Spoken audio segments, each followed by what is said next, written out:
Naghatid ng saya ang Sangguniang Masang Pilipino International Incorporated dahil sa maagang pamaskong handog para sa mga katutubong Aita na residente ng sitio Camachile, Florida Blanca, Pampanga.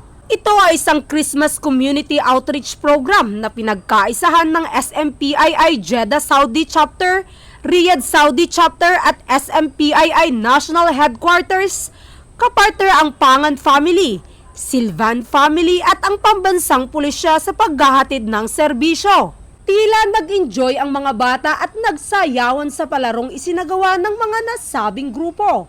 Kasabay ng masasayang aktibidad na inihanda ng Sangguniang Masang Pilipino International Incorporated, ay nagkaroon ng feeding program para sa mga batang Aita.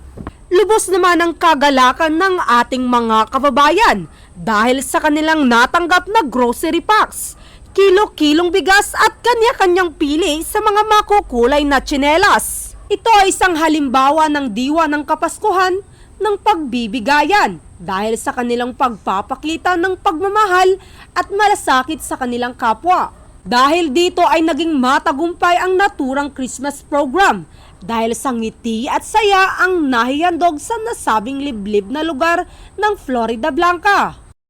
Mula dito sa City of San Fernando, Pampanga, ang inyong PNN correspondent, Police Corporal Giselle V. Rivera, alagad ng batas, tagataguyod ng Balitang Pulis.